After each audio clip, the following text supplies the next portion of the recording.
तो दोस्तों आज हम बात करने वाले हैं आयरन मैन पार्ट 3 के बारे में। इसके पहले के दोनों पार्ट मैं पहले ही एक्सप्लेन कर चुका हूं, तो आप देख सकते हैं। तो एमसीयू के 7th मूवी में आयरन मैन की कहानी एक नए मोड़ पर पहुंचती है, जहां पर वो डिप्रेशन में रहते हुए अपने दुश्मनों का सामना करता रहता है। ये मूवी काफ़ी इंटरेस्टिंग है और काफ़ी कन्फ्यूजिंग भी, इसलिए आज मैं आयरन मैन 3 की मूवी पूरी कंप्लीट में एक्सप्लेन करूँगा। तो चलिए शुरू करते हैं फिर।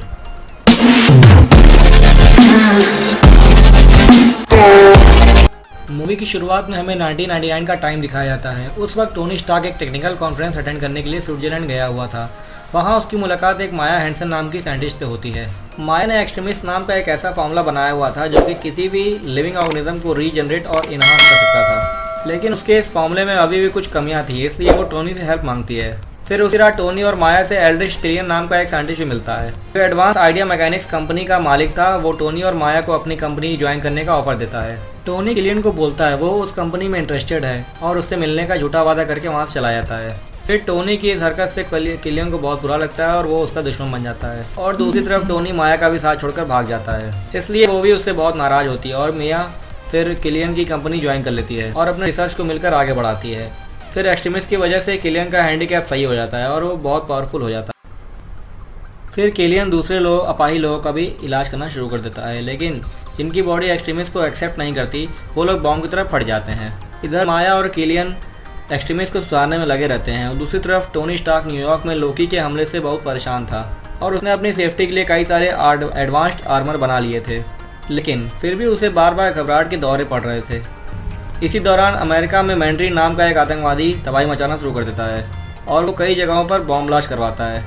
फिर ऐसे ही एक ब्लास्ट में स्टार्क इंडस्ट्रीज़ का एक एम्प्लॉय बुरी तरह जख्मी हो जाता है और वो गोवा में चला जाता है। इस घटना से टोनी स्टार्क बहुत गुस्सा होता है और वो सरेआम मैंड्रीन को धमकी दे देता है, जिसकी वजह से उसके घर पर मैंड्रीन का हमला हो जाता है। फिर किसी तरह से टोनी वहाँ से बचकर निकलता है और रोज हिल नाम के एक शहर में पहुँच जाता है। वो वहाँ इसलिए गया था क्योंकि उस शहर में भी कुछ ऐसी ही घटनाएं हुई थी जो कि मैंड्रीन के किए हुए बॉम्ब ब्लास्ट जैसी ही थी। फिर वहाँ पर टोनी के सूट का पावर ख़त्म हो जाता है, इसी वजह से वो न्यूयॉर्क वापस नहीं लौट पाता और सबको लगता है कि टोनी उस हादसे से मारा गया। फिर टोनी वहाँ पर हार्ले किनर नाम के एक बच्चे की हेल्प लेता है और उसके घर में अपना आर्मर चार्ज करता है। फिर उस शहर में छानबीन करने पर टोनी को पता लगता है कि उस बॉम्ब ब्लास्ट में एल्ड्रिच किलियन का भी हाथ है। फिर टोनी सैटेलाइट की हेल्प से मैंड्रीन की लोकेशन ट्रैक कर लेता है और वो मायामी जाकर उसे पकड़ लेता है। फिर वहाँ टोनी को पता लगता है कि मैंड्रीन कोई टेररिस्ट नहीं बल्कि वो तो एक एक्टर है जिसका असली नाम ट्रेवर स्लैटरी है और वो किलियन के कहने पर मैंड्रीन का रोल प्ले कर रहा था, क्योंकि किलियन के एक्सट्रीमिस्ट टेस्ट से लोग रोज धमाके की मौत से मर रहे थे। इसलिए कानून से बचने के लिए उसने ट्रेवर्स को मैंड्रीन का रोल प्ले करने के लिए बोला ताकि उस पे से सबका ध्यान हट जाए। टोनी की इस पूछताछ के दौरान किलियन का एक आदमी उसे पकड़ लेता है। इसके साथ ही किलियन पेपर पॉट्स को भी पकड़ लेता है और उसकी बॉडी में एक्सट्रीमिस्ट इंजेक्ट कर देता है कि उसकी बॉडी फटने से पहले टोनी उसका कोई क्योर बता सके और उन कमियों को दूर कर सके। लेकिन तभी माया को ये फील होता है कि किलियन गलत कर रहा है और वो उसका विरोध करती है, तभी वो उसे मार डालता है। दूसरी तरफ रॉडी यानी वॉर मशीन यूएस की सेफ्टी में लगा हुआ था, उसे मैंड्रीन की गलत लोकेशन देकर पकड़ लिया जाता है और उसका आर्मर भी किलियन छीन लेता है ताकि वो प्रेसिडेंट तक पहुँच सके और उन्हें किडनैप कर सके। अब इस काम में वाइस प्रेसिडेंट किलियन की हेल्प कर रहा था। इसके बदले में किलियन उसकी बेटी को एक्सट्रीमिस्ट से ठीक करने वाला होता है और इसके अलावा किलियन प्रेसिडेंट को मारकर वाइस प्रेसिडेंट को उनकी नौकरी दिलवाने वाला होता है, जिसके बाद पूरे यूएस पर इंडायरेक्ट राज अपना ही चलाने वाला था।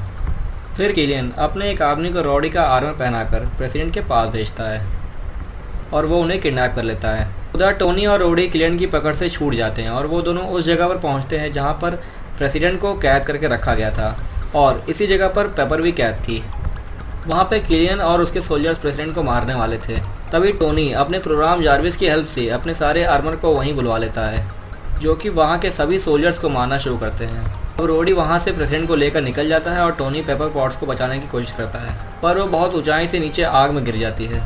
इधर टोनी और किलियन आपस में फाइट करते हैं और टोनी वहाँ पर बहुत कमज़ोर पड़ने लगता है। तभी पेपर वहाँ आकर किलियन को मार डालती है। आप सोच रहे होंगे पेपर वहाँ कैसे आई, तो पेपर की बॉडी में एक्सट्रीमिस्ट की पावर थी जिसलिए वो जिंदा बच पाई और किलियन को मार पाई। फिर टोनी अपनी जीत की खुशी और पेपर की खातिर अपने सभी आर्मर्स को ब्लास्ट कर देता है। इसके बाद वाइस प्रेसिडेंट और मैंड्रीन की एक्टिंग करने वाले ट्रेवर स्लैटरी को अरेस्ट कर लिया जाता है।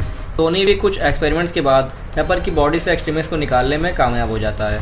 वो एक्सट्रीमिस्ट को अपनी बॉडी में डालता है ताकि वो ऑपरेशन के जरिए अपने सीने से उस बॉम्ब के टुकड़े को निकाल पाए फिर उस ऑपरेशन के बाद टोनी को अपने चेस्ट में आग रिएक्टर लगाने की ज़रूरत नहीं पड़ती। लेकिन वो उसके बिना भी अपना आर्मर यूज़ कर सकता था। यहीं पर हमारी मूवी खत्म हो जाती है। तो दोस्तों ये थी RMN 3 की complete story in short form with me.